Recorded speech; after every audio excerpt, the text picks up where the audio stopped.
So, we are live again, Facebook.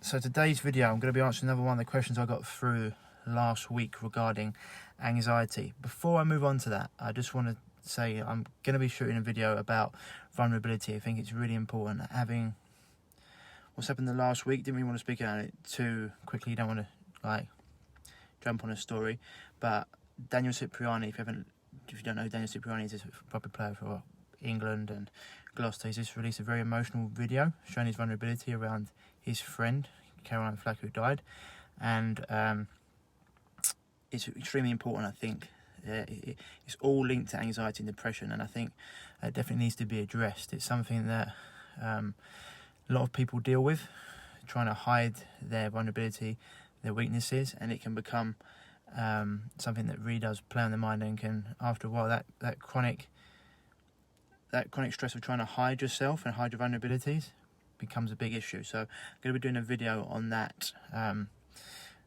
probably tomorrow, actually, definitely soon, probably tomorrow.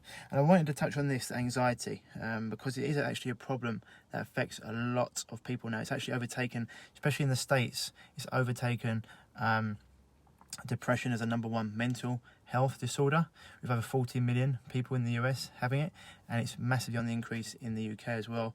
And the general way that doctors go about solving it is by throwing medication at people, which, you see my post the other day, have very limited results, if any. In fact, they can make people worse, and the side effects are crippling.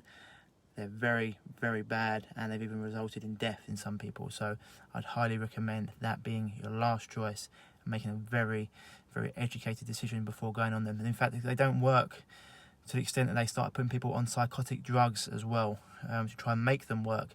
These psychotic drugs are something they give to schizophrenics. That's how powerful they are. So be very, very wary of that.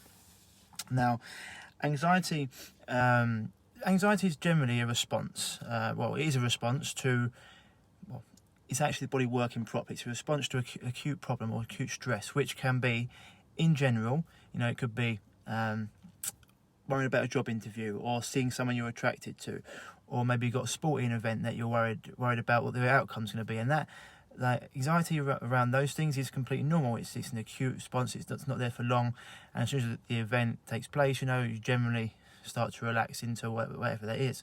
The problem occurs when that anxiety becomes chronic, and it's there for it's just there all day long, and people can't get over it. They can start to sweat, their heart rate can be elevated, worry, even things like headaches, nausea, and this can come on in a reaction to a traumatic event, just chronic exposure to stress, serotonin imbalances, hormone imbalances.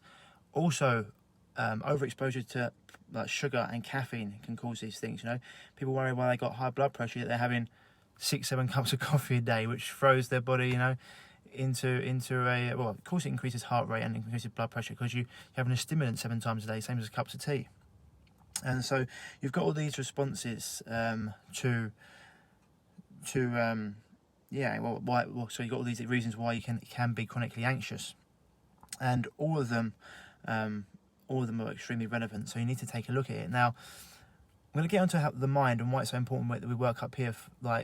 This is the hugely important part of it. Now, nutritionally, there are things that you can do. Okay, so one of the big ones I always talk about is gut health, because your gut and your brain are intrinsically linked. You've got your vagus nerve that runs from gut to brain. It's why you call it abdominal brain. It's where you can get your gut feeling, for example. And your mental and emotional status are intrinsically linked to your gut health. It's why psychologists are now telling their clients to work with people like myself, nutritionists, because they understand how powerful they are and how powerful the bacteria in your gut is. So if you can tolerate them, fermented food, cultured foods are phenomenal for this. Probiotics, getting the balance of bacteria right in your gut is fantastic for anxiety. And therefore, cutting out things like alcohol, processed foods, refined foods, sugars, etc., because they all feed the unfriendly bacteria who love to live in dysfunction, and then they proliferate. Okay,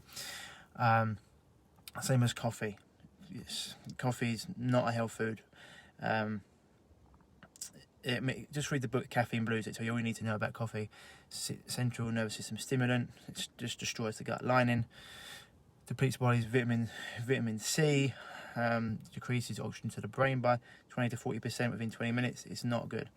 Anyway, that's another thing. So reducing that, okay, and reducing all those things, as well as pasteurized dairy, it's going to be huge.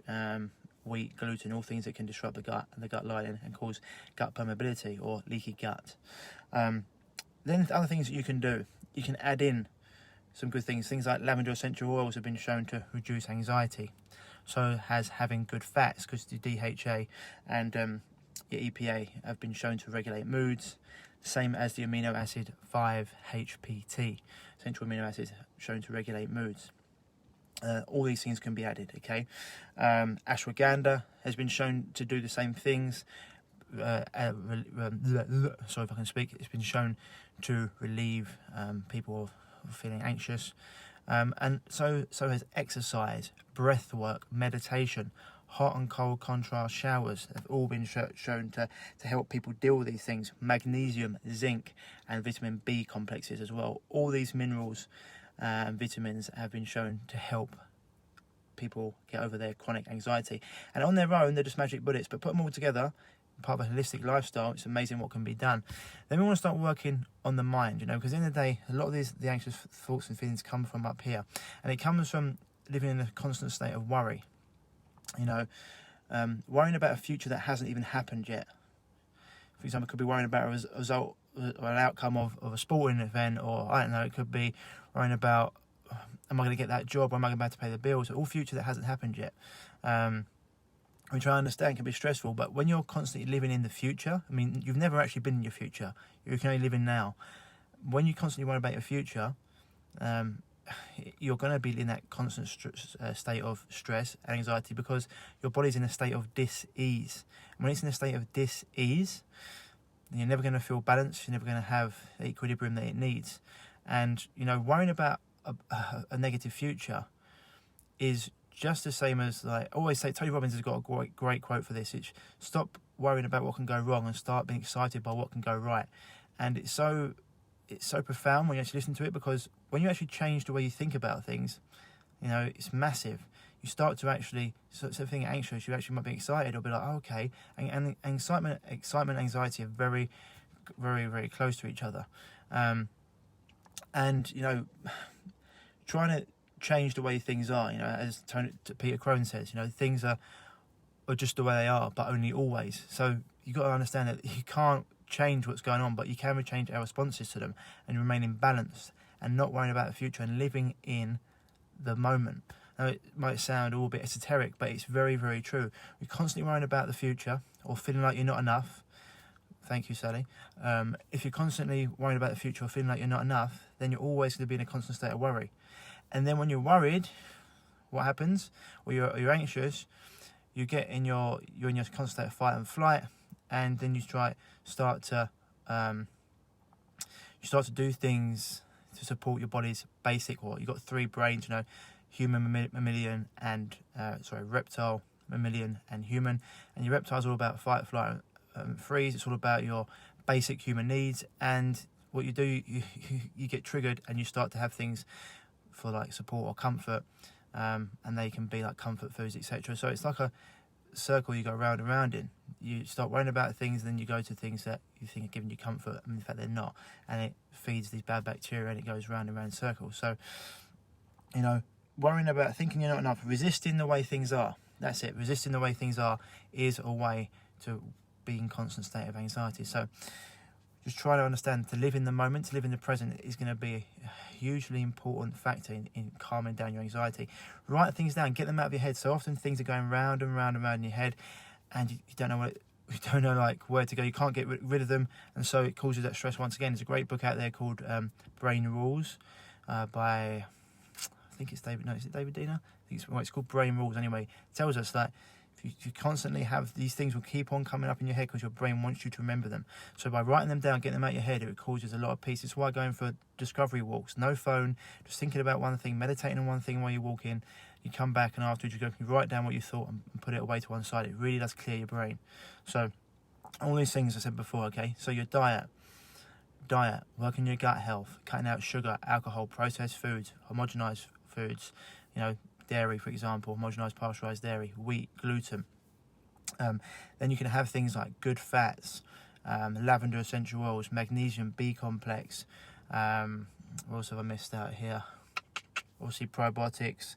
I'm trying to think, there was one more thing. Oh yeah, 5-HPT, the essential amino acid.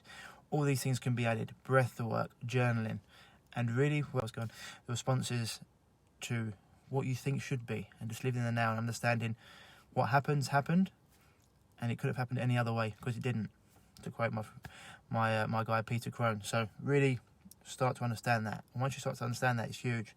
Otherwise, I said before, if you're having issues with sleep, thyroid issues, living a holistic lifestyle is going to go a long way to helping with that. You'll see my bad finger in there, look. It's pretty bad. So hopefully that covered quite a lot. Hopefully that helped people understand. And it's all part of a bigger picture. Doing these things on their own, throwing magic bullets at stuff never works. It's all part of a bigger picture, and trying not to worry about the future and just living in the now. It's going to be, and if you are going to look about the future, start to think about all the positive things that can happen. As I said, Tony Robbins, stop worrying about what can go wrong and start being excited by what can go right. Anyway, hope that helps, guys and girls. I will be doing a video on vulnerability probably tomorrow morning. Talk about that because I think it's very, very important in today's society and day and age. Otherwise, as always, stay happy, stay healthy. Speak to you soon. Bye bye.